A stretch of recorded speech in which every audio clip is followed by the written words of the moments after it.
Greetings, Culture Warriors. It is I, Jeff Vieira, author of Culture is Everything, bringing you this latest dispatch from the front. All right, we talked a little while ago about the value of patriotism. And so today's story is a bit of a follow-up to that. This is from CNN. Analysis by Chris Cillizza, CNN editor-at-large, and it says, "Proud to be an American? Not so much anymore. America is the best." That's been, for many years, the default position of politicians of both parties. No matter what your views were on issues of the moment, everyone could agree that America was number one. Patriotism and pride weren't partisan. New polling numbers from Gallup suggest that view is no longer ubiquitous or even close among the people they represent. Just over 4 in 10 Americans, 42%, said they were extremely proud to be an American, the lowest number to say so since Gallup began asking the question in 2001. The total of people saying they were extremely or very proud to be an American, 63%, was the lowest ever measured by Gallup. The pride numbers have been falling since 2013, though the drop accelerated considerably following 2016. At that point, more than 8 in 10 people said they were extremely or very proud to be an American, with 52% falling in the extremely proud category. Those numbers have plummeted in the 4 years since. The new low comes at a time when the U.S. faces public health and economic crises brought on by the coronavirus pandemic and civil unrest following the death of George Floyd in police custody, writes Gallup's Megan Brennan of the findings, adding, "The poll's field period encompassed the arrest of police officers charged in Floyd's death, as well as the nationwide protests that were sparked by the incident and President Donald Trump's controversial responses to them." While Republicans, 67%, are still more likely to say they are extremely proud of being an American than Democrats, 24%, the numbers among GOPers have dropped considerably in the last year. In 2019, more than 3/4, 76%, of Republicans said they were extremely proud of their country. Just 22% of Democrats said the same last year. It's not entirely clear why Republicans feel less pride in America than they did last year, though as Brennan notes, 2020 has been a hell of a year between the coronavirus pandemic closing American society and crippling the economy to protests in the streets following Floyd's death. Although if the dip among Republicans was due solely to external events, you would expect to see similar declines among Democrats and independents, and that's not the case.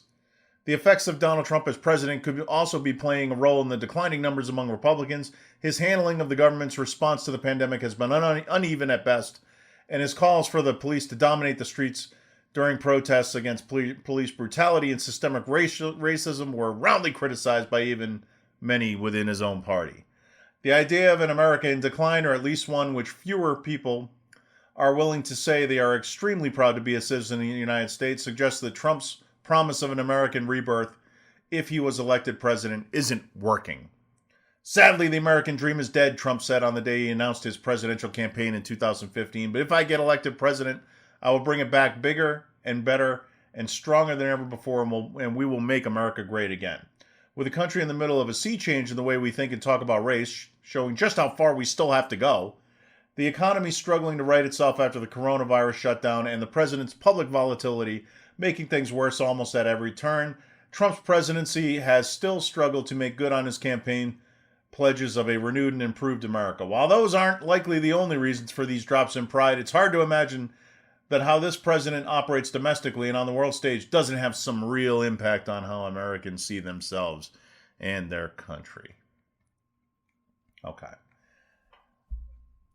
Well, that's just CNN being CNN. I want you to notice how Cillizza, the analyst, as he calls himself, manages to bury the lead in those poll results. You know, he claims the politicians of both parties believe that America is the best.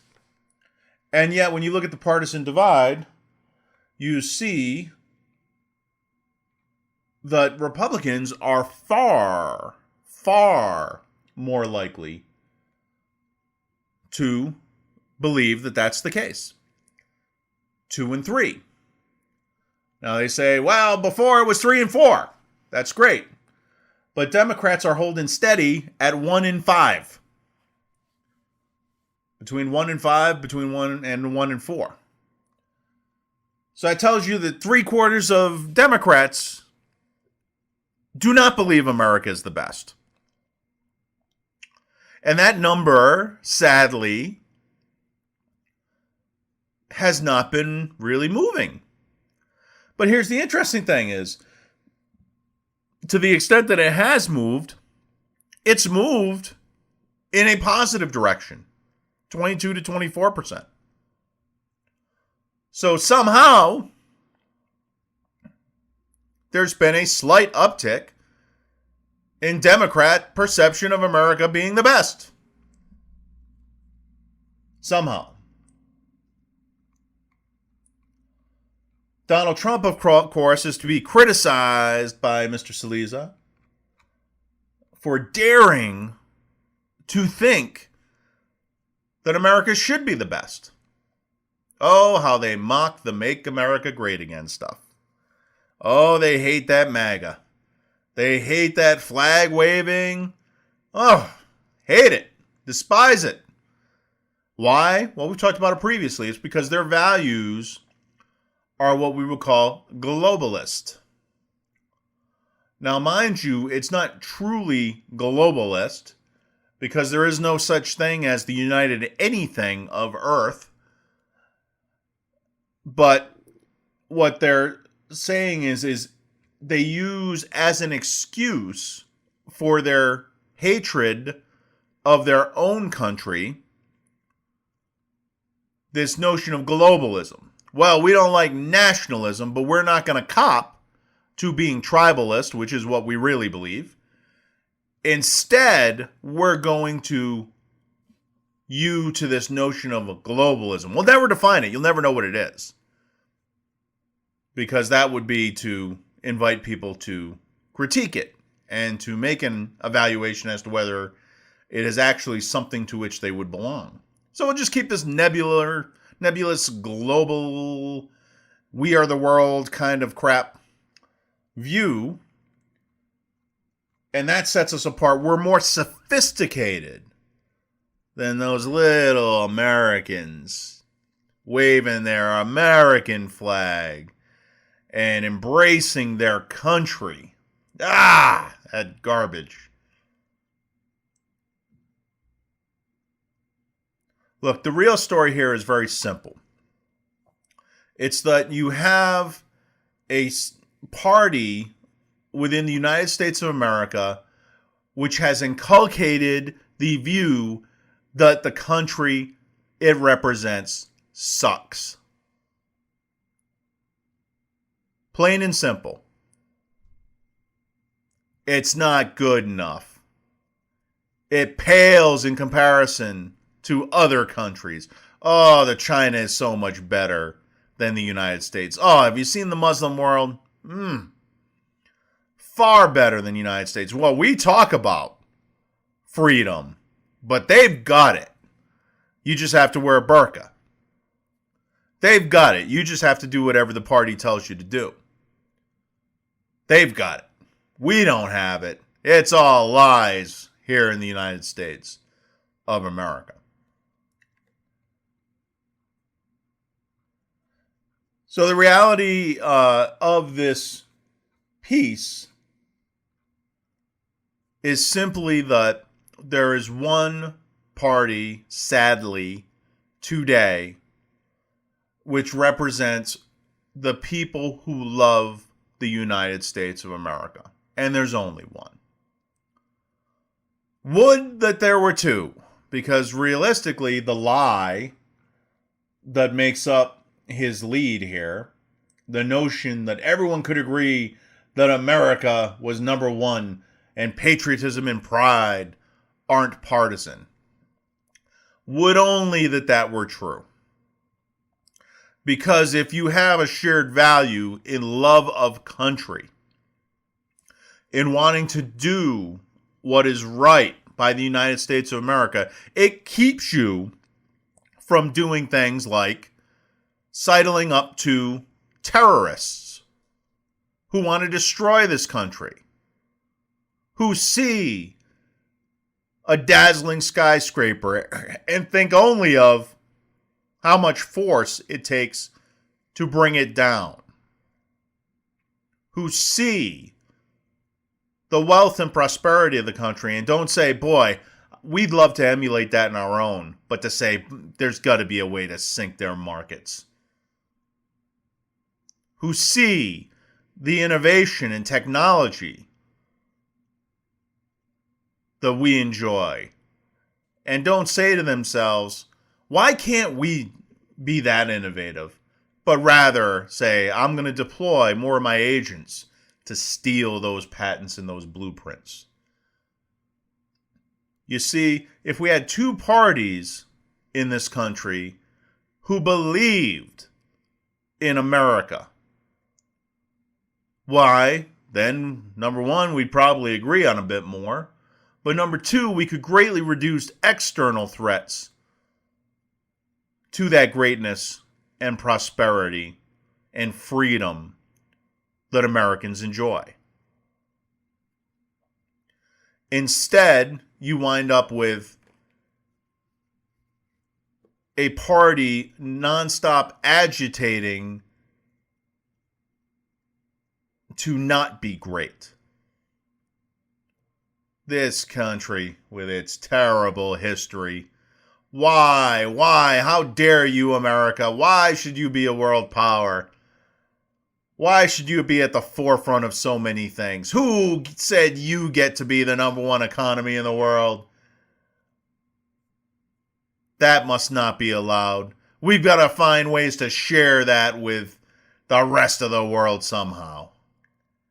Whether it's by divulging secrets, whether it's by just exporting cash, whatever it takes, we got to find a way to level this global playing field because we don't like it. That Old Glory flies proudly out there on the national stage. Should be covered in darkness in a corner in a closet somewhere. You know, you can't do much with people who believe such nonsense. With people who so lack pride and a sense of shared values with their fellow citizens, that they identify with foreigners. And I'm not talking just, kind of near Anglosphere kind of foreign nations, but people who are actually sworn to destroy the United States of America.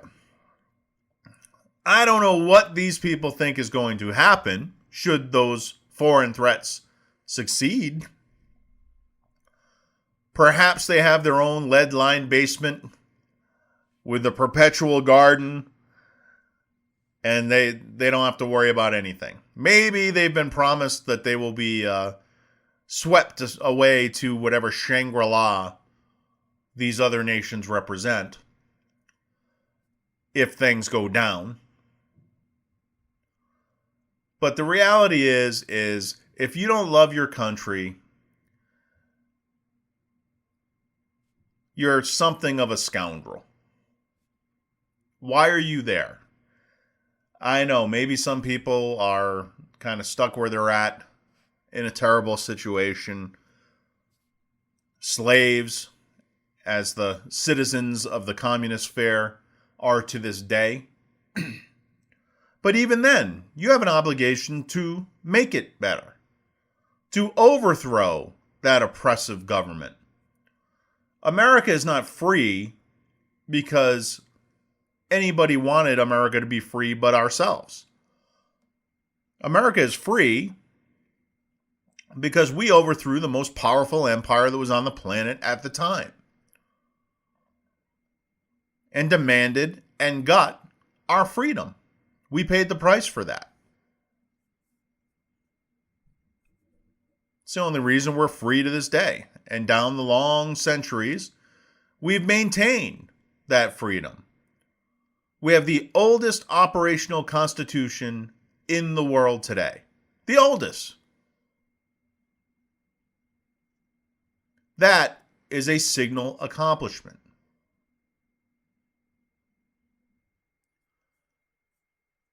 And yet, you have people who diminish that accomplishment. Heck, you've got people who are still taking KGB disinformation from the 80s and treating it as historical fact and using it in the formulation of their own alien ideology within these shores.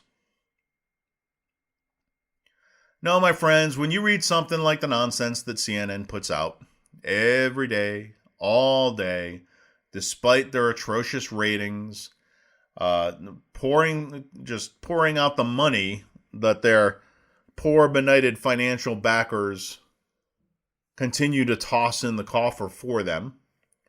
When you read that nonsense, you must always interrogate the numbers yourself. They'll never tell you what the actual story is,